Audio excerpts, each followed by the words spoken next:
and the right panel for our test. And we will quickly run through both of them. Obviously, hierarchies and camera has been proven to work on previous recordings. We will toggle off all of this and start by demonstrating the different terrains. We have grass, we have mud,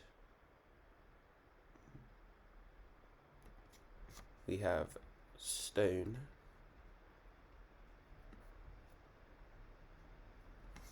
and we have snow.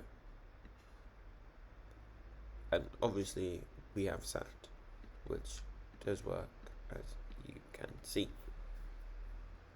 We can also change the brush size.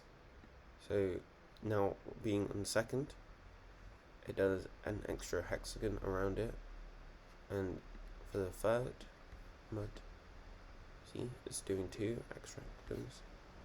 We could stone, fourth, much larger, and then lastly fifth, snow, and continues with the same trend. Scale correctly. This works for all of the other options as well. So if I went back down to the first level, change to this, and elevation 1, as we can see, change to elevation 2 here, and with this it doesn't change the terrain features with the dash option. It doesn't change the terrain features, and it keeps elevation.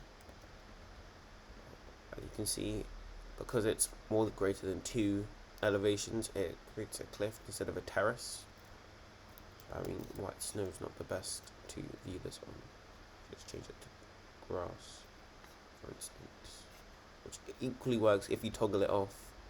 It doesn't change the elevation feature, but you can change the other ones. Quickly go through water. If you toggle on water and leave it at the bottom level, you don't get anything because it is the same level as all the other terrains. But if you increase it to 1, it will create water being the same height as this. So if you want it to render properly, the elevation would have to be greater. Not that greater, sorry. Like this. Oh, okay, wait. Excuse me. Let's clear this. Actually, let's wipe the slate clean. Elevation, bottom, change to grass, so it's easier to see. You can see that works perfectly fine.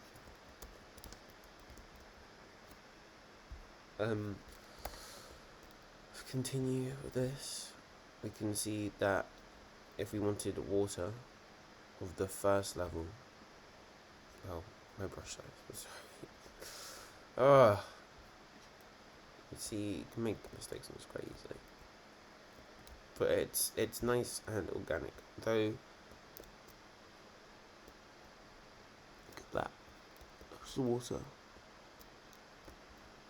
When it renders, it doesn't render like that because it is on the same level. It's not really how it works. It would increase the elevation. The one like this. Okay. So it's enclosed and it's more realistic. You can create lakes, and it also works with rivers and roads. Not roads, but rivers, but with roads as well, which we'll get onto next. So that's elevation, that's water, that is the different 5 different terrains done. Moving on to rivers. If we toggle rivers, we can see that it creates a river starting from the middle of the hex and going to the edge of another hex. So for instance, we go from this hex to that hex, the middle of the other hex, or the middle of this hex to the middle of that hex. But obviously a river can't bend like that, so if you wanted to continue a river, it would be like this. Oh gosh. Like that, as you can see. So you can create a proper river, and it has flow dynamics. Like this mesh and this one will not work as both rivers are going the opposite direction, so they can't join. So each river is separate, as you can see. But what you can do is you can have them coming from bodies of water like this, and they will flow downhill as rivers do. Conversely, you can't take a river and drag it uphill because that's not how they flow. They flow downhill. So that's how I did it here. Same, and obviously the remove button does work, and it will remove all rivers. Interestingly, if I remove it from this tile here and this tile here, there is still technically a river tile on this tile, so if I were to add it back, it would already be there. It doesn't visually represent anything because a river needs to flow from a tile to be visible, but this does still count as a river tile. Roads are pretty similar in that case. They work the same, obviously. Though there's more bending, and many roads can join from many points like this, because that is how roads work. So it doesn't have the exact same mechanics, and obviously the texturing was not as hard, as you see with this, and you can bring them uphill because it is a road. Interestingly, roads can't go over cliffs, so if we have an elevation of 2 or greater, it will not work because the terrain doesn't work like that. And roads have a nice feature where you can drag a road across a river, and it will import the bridge that was made, as you can see. Interestingly, because the water is just overlaid, you can technically put a river under the water. So if you are going to create a map that had like an underwater kingdom, it's very possible. So it helps to embellish on potential history aspect when playing this game. And both the river and elevation and water all work with the brush. So if I were to increase the brush, it would, not recommended, might I add, it will just spawn all of these rivers in the same X pattern, and the same with rivers. Again, I don't recommend this is how it's used. It doesn't function very well, but it is a possibility, and it does still work. And obviously with water as well. I have to turn on the water, as you can see. Nope, oopsie. So that is that. Then we will move over to the right panel, which is about terrain features. I mean, we have rivers and roads, but this is like buildings and forests and farms, and our special features. Get up to that. So we have 3 levels of each. Starting with urban. Obviously, level 0, it will delete it if you had any urban buildings. Level 1 is just the prefab houses in a set random orientations and arrangements. It's very simple. And then level 2 is just larger and more dense, and the trend continues with a level 3 urban tile.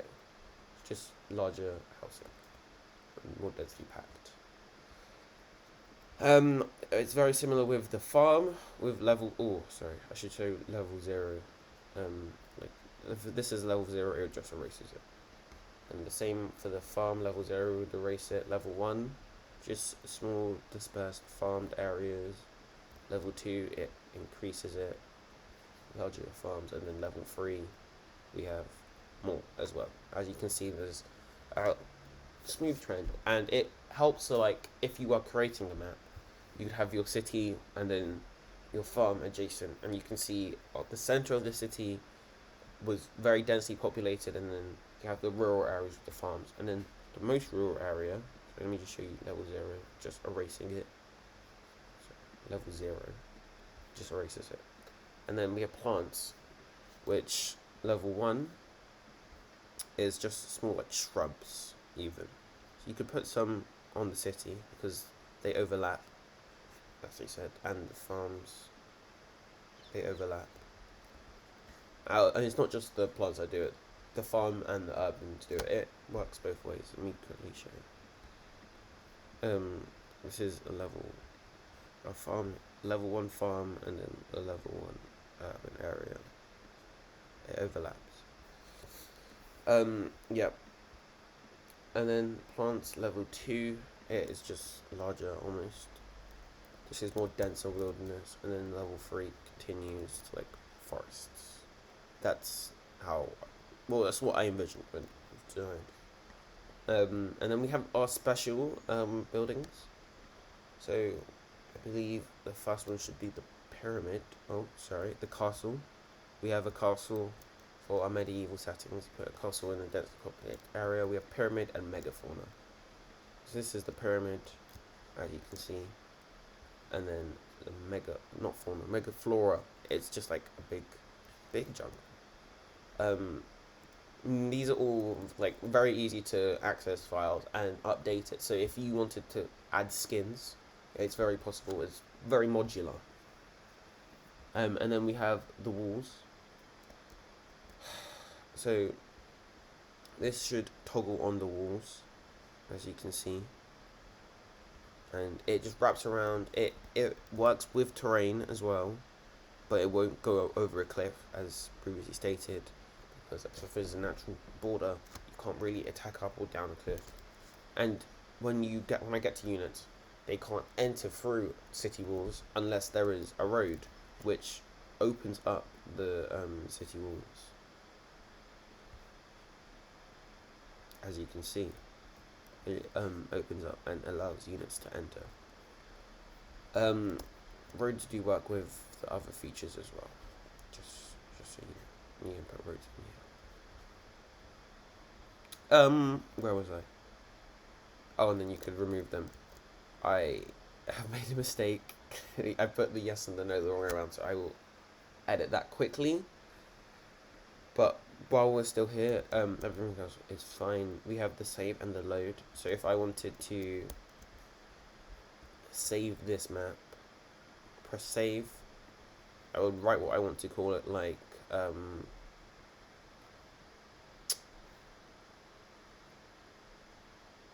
what should I call this map? ABC. Anything. Save it and then load it, and it will be here, and I press load and it will open it. I mean, I'll quickly show you the new map so you can see the actual save and load working. So we have the options of the map size and whether it's going to be generated or wrapping. So wrapping isn't a feature we have covered yet, but just like a small generated map would be like this, as you can see, and otherwise a non-generated map was what we were on before. And then you could load it back, ABC, and it will take us back to this, which is what we made earlier. So it's very intuitive, and obviously you can load other ones like the test, this one I did earlier. It's taking a second, because it is a large map, and I have a city on here somewhere, but it's not important, because that's the load map. And then we have the grid, which is just, it shows which hexagon is which. It's very easy. So when you have the units down, it's not too confusing, because sometimes, because of the irregularity I put on the terrain, like over here, it's hard to tell where one starts and one ends, like in the city. Just very easy to distinguish. And then we have edit mode, which is what we're in right now. And then if you take it out of edit mode, it instills the fog of war, which you can only lift with a unit. And if you wanted to create a unit, you press U on the keyboard, and that is the unit, and you can move it in edit mode.